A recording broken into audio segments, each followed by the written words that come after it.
jumped out there and did something. I got talked into jumping out there and doing something different that I believe in. You know, I wouldn't be doing this, putting myself out there if I didn't believe in it. But me and Serena, we had a conversation, you know, about for some reason we started talking about trauma and past experiences in our life. You know, I told her, you know, something that I've been through, and she was just like, yo, you need to start a podcast, and it need to be called Inside a Black Man's Mind. You know, I plan on writing a book soon, so I'm like, damn, that really makes sense. That's different, but I think that really makes sense. But we decided to go ahead and start, you know, that same day we bought all the equipment. We He was serious, he was. Yeah, I was like, look, let's do this. Like, it's different, but like where I'm from, like, I gained a level of confidence where I don't care what nobody think, because a lot of people gonna say, what the hell, what you doing a podcast? Like, that's lame. Like, but whoever's gonna be saying that can't tie my laces, so I don't even care. Like, right. You know what I'm saying? I believe in it, right. And I know black men need to heal. Black men specifically, she said change the name. I said no, I'm gonna make this for black men. I don't care about the audience. If it don't blow up and be big, I don't need it to do all that. I need black men to heal. I need a place where we can go and we can face those demons. We can face that trauma, and I'm gonna do it right here. So anyway, my whole thought of Inside a Black Man's Mind a week ago, was to help other black men heal, because I reached a certain level of, I wouldn't call it success, but you could say it's success. I accomplished a lot of my goals. I'm at a certain place in life where I thought I was 70% of the way healed. I thought that I was almost there. That the number 70% was in my head. That alone caused me and her to have a huge argument. The argument, to sum it up, she can get into it if she want to. It was basically like, yo, how are you gonna help other people heal and you suffering yourself? And it wasn't like I disagreed, I just didn't see it. I'm like, what are you talking about? Like, her approach, and we're gonna get real, her approach was aggressive. She like, what is wrong with you? Like, you gonna hurt other people, da, da, da, da. I'm like, yo, why are you coming at my neck like that? Like, it was crazy. It took a lot of energy out of me. It was to the point where I'm like, look, I don't, like, you know what I mean? Like, maybe you should go your way, I should go mine. Like, and then during that period of time, I went to have a conversation with somebody else, somebody close to me. Actually, two other people. I said, yo, I met this woman, and she said X, Y, Z. You agree? What you think? They said, yo, her approach was different, but she right. At the end of the day, how are you, like, shouldering this? But what are you doing, Malik, to deal with all this stuff that you went through? And I came to an epiphany that this whole time, Inside a Black Man's Mind was for me and not to be helping. I mean, it's gonna help other people too, but it's for me. Like, I'm 33 years old. Last week, not even a week now, it's probably like 6 days, 5 or 6 days that I realized that this podcast was for me. Like, Inside a Black Man's Mind, because black men need to heal. Yeah, you the black man that need to heal. That's what she was saying, and I didn't see it. It was almost like, it's not I guess it's denial. It's a thin line between denial and just being unaware. Whatever. I'm giving y'all this because how many other men out there are not aware? I think that's me personally. I think that's because now that I know, I jumped into therapy. I started doing things. I had 3 different therapists now because I care about healing. You know what I mean? And so, what happened on your first therapy session? Yeah, so Text me, told me you had therapy. Yeah. So once I figured out that awareness is the key, I went right away. Less than 3 days later, I had signed up to have therapy. It was an online joint, and she basically told me that I'm suffering from severe Ptsd. Did you know what that was at the time? I thought I did. I didn't. Okay. I thought that PTSD was war related. You gotta go to Iraq and come back, and you know what I mean? Like, I thought that was, so I always associated PTSD. I can't handle PTSD. I ain't go through that. But if you look at it, those ghettos, North Philadelphia, that shit is a war zone. You know what I'm saying? And for those who don't know, PTSD is post-traumatic stress disorder. For that's just for y'all that don't know. But it's not remember just you read, for people. Remember you read that definition to me. You could pull that back up. Let me see. Because what she said in that definition, I'm like, oh shit. Like 33 years, and you just realize, like, I had an epiphany. Like, I woke up 6 days ago. So it basically is like a mental disorder that someone can develop after you've been exposed to a traumatic event. So that could really honestly be anything. You know, a car crash, a shooting. It can be almost anything traumatic. Yeah. Anything disturbing, thoughts, feelings, like anything. And a lot of them, it says here that the symptoms are supposed to last for more than a month after the event. And young children are less likely to show distress, but instead may express their memories through play. A person with PTSD is at a higher risk of suicide and intentional self-harm. So that was my point to him. You want to help someone heal, but it's like this. You can't help somebody until you help yourself. And until you take the necessary steps. You have to be on the right track. You have to be going through that healing process before you can tell anybody how to do it. That was basically the argument. And I think she was mad because I didn't see it. She was upset and frustrated that I didn't see it.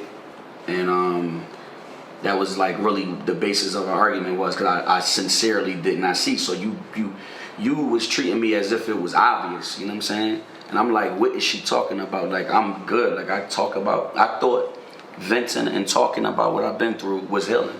He's a tough cookie, so I'm a tough cookie too. So with him, we discussed it a couple times, and he heard what I was saying, but then I had to bring out like my other side that he never saw, and he was like, yo, who is this? And I'm like, this is that person, like that demon that I had to fight, basically, because that's how you have to be to yourself. I went through the same thing. I went through my own spiritual journey. I fought my demons 2 years. I went to therapy for 2 years, and I had to cut off my own mother. Like, my own mother, the person that gave me life, for 6 months in order to take my journey and my mental health serious. So I know what position he's at, and I had nobody there. Like how I root for him, I had nobody there to root for me. And that's because the people that would try to root for me weren't in a position, they weren't healed. You can't tell me shit about healing. That's real. So with him, I'm gonna be on his ass because I've went through the process. I'm not fully there yet, but I'm farther in the process than he is. So I'm gonna stay on his ass. And the people that he's around are probably in the in the beginning stages of it. But I'm through it. Like I see where he's at. I was there 2 years ago and fought it alone. So so I think that the similarities of what you're saying right now. You said people around you wasn't, because I asked myself. I said, how the hell it take 33 years? Like 33 years for me to see something in one day. Like, and that mean that everything I was doing, like, I thought I was 70% of the way healed, when I really was like 0%. Like, how didn't I see that, right? And she said something that was interesting. She said, because probably the people you around aren't healing either. So how they gonna recognize it? If you just didn't recognize it, and if you really think about it, when you really traumatized and you went through something, most likely everybody around you went through it too. Like my brothers can't help me because right now I know that I'm suffering. And it's from normal PTSD. to us. Like, it's so toxic that it's just normal that when we get anything, that's why he was like, when I say something that's like of healing, he was kind of like, what? Because that's not his normal thing. So we become conditioned. I like to use the word conditioned. We become conditioned to think that certain things are okay. And you have family, and it's all like generational. I call them generational curses but it's things that we just repeat because that's all that we know. We're conditioned to think certain things are healthy. We're conditioned to still deal with our mothers and our fathers, even though they're mentally abusive, physically abusive. We're conditioned to think that's okay because what do they tell us? That's still your mother, that's still your father, that's still your brother, but they're still toxic. Once I got to that state, that was it. And to piggyback off of that state, for her being a woman, you know, what you think black men going through? Like most men, you know, that's going to watch this podcast, I know, because I'm one, I know what we do. What we do is only the strong survive, right? We believe that you don't talk about it. That's the worst thing you can do. You suck it up and you keep moving on. That's why I got 33 years and reached this level of success. But yeah, get into that at another podcast on exactly how I use the pain. Like my therapist told me that you ended up using pain as fuel, which is completely backwards. You know what I mean? So you're successful, but your foundation of success is built off pain and resentment and abandonment. So anyway, we taught to be strong, and what that leads to is suppressing the traumatic experience as far as we can. I use work. I used I still didn't.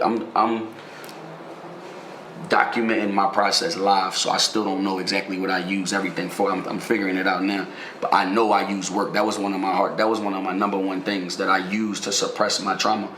Was all right, so you got arrested at 12 years old, you got sent away or whatever, so use your books to deal with it. Like try to get a high school diploma and then try to graduate as valedictorian. So like the all-nighters of studying, you know what I mean? I used that, and I really did graduate valedictorian. So the workload suppressed my trauma. So what I notice now is that I'm 33 years old, and I've reached a certain level of success where I'm comfortable now, right? But I'm starting to feel all this pain now. Like I ain't gonna lie, I'm gonna be honest with you. I tear up and I cry now about some shit that happened when I was 8 years old. You know what I'm saying? And I'm like, yo, why I wasn't crying like this at 25, 26? Because I was still trying to build this level of success. And now that I'm here, it lagged. But now that I'm here, it like caught up to me.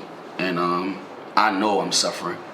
But I thought that I was doing the right things. And she seen me suffering and was like, yo, you doing the wrong things. So, you know, therapy, PTSD is real. And that's what I got from my first therapist session. Like, you know, I just was like, damn, I'm really like that was like, damn, I'm really suffering from PT. I thought that was war, so I guess I'm like a war vet. Like that shit is crazy. How do you so you redirect the energy to work, but how have you been like dealing with it? Like what are some ways not ways, but what are some things that you do to not really focus on those now? Like you write. So is that before my enlightenment of figuring it out, or what did I do now? Like, so going forward, like what are some things? All right, going forward, So you write affirmations every day. Yeah. And you say them to yourself. Yeah. Okay. And then do you like meditate? Yeah, I meditate. Okay, meditate. I definitely meditate. Okay. And I know like with me, like it was a depressing like 2 years, but I sat in the house, like I would just go out by myself.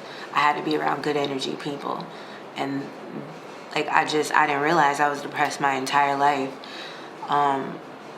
To me, like a dark, quiet place was so comforting, and that's really depressed. Like I would sit in the house on beautiful, sunny 70-degree weather, and during that time, I had got out and just got back, you know, right with the weather and just being around people. And that's why like people laugh at me, because like I'll go out to eat by myself and go sit at the bar and have a good old time. Like I'll treat myself to brunch and do a whole bunch of stuff like that. But those things are healthy. You know, sitting on the couch alone, staying in a stagnant place is not healthy. Then I started being around more woke people or more positive people, and then I started tapping into my creative side, and that's really when I just took off. So that energy that I used to use from my trauma is directed to my craft now. That's crazy, right? Because you got to be aware that you suffering in order to do that. Let's jump back into these men, right? I know what they doing. Right. Like, they think they dealing with me. I'm talking about myself, but everybody not like me though. But my way was, I really ain't start like venting until I like got to like around other people that wasn't suffering as much as I was. Right. Because when I was in the hood, like everybody's suffering, so don't nobody talk about it. But when I got around like somebody that got a mom and a dad, Right.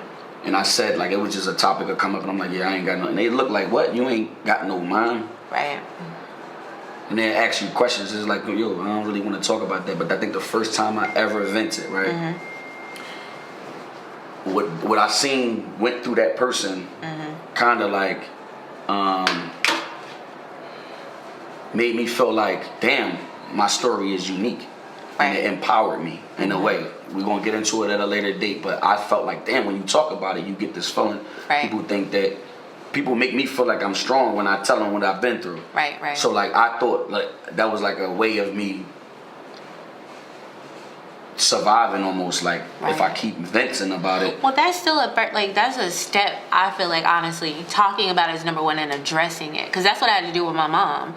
Like, I didn't know why I was so mad at her, and I was just like, I resent you, and I had to tell her, but I kept it suppressed because what do they tell us? Don't say nothing, just shut up and sweep it under the rug. We're conditioned to think that we're not supposed to talk about it. You know, like, don't tell that lady nothing, don't tell your neighbor none of your business. It's a step. It's a step. But what I did wrong was equate venting to healing. But you didn't know any better because the people around you weren't in any position to tell you that. So really, it's kind of like a journey that you have to go on by yourself. But let me tell y'all today, like men, like venting ain't it.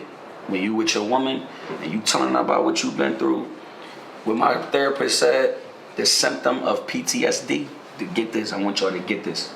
She said a symptom of PTSD is reliving it. Yeah. Why did I just say that today? We just went over something. We were literally just talking. And hearing that from a professional set, I made me say, oh shit, not only is she telling me, when I'll be venting, all I'm really doing is I'm addicted to what I've been through. So that's my comfort place. So I keep going there to feel comfortable, which is hurting me, but it's cool because if I was to tell y'all a story right now about what I've been through, y'all gonna see me travel there, you know what I mean?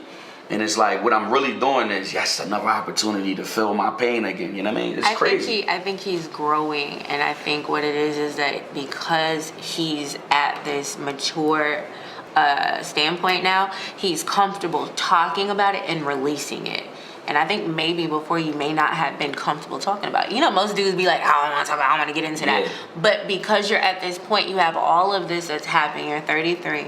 So a lot of stuff has happened over the years.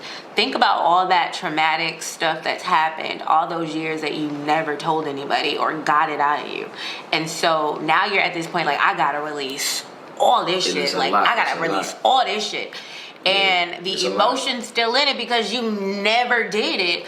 And so, like, we even almost, like, got into it because one night he was, and I was like, damn, you talking to me like I'm the person that did it. Yeah. But the problem was, they know me. And I told him, I said, you never told that person how you felt. And that's why I can see the emotion and the hurt in his eyes. Like, he was looking at me like I was him. I was like, he about to get him. My therapist said, I relive him. I got this gift. I'm dramatic, you know what I mean? But, like, this dramatic gift helps me, right? Relive it. And then once I figured out I can keep traveling back, I keep going there. So I'm not just telling you what happened. I'm traveling back. It's hurting me again. He do hand signals and everything. He was acting it out earlier. It's going to be a gift one day. And I was like, okay.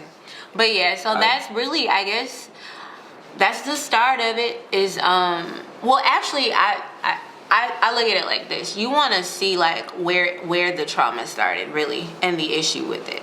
Like, I didn't know for the longest time, like, the trauma had started with my mother or what I was really angry about.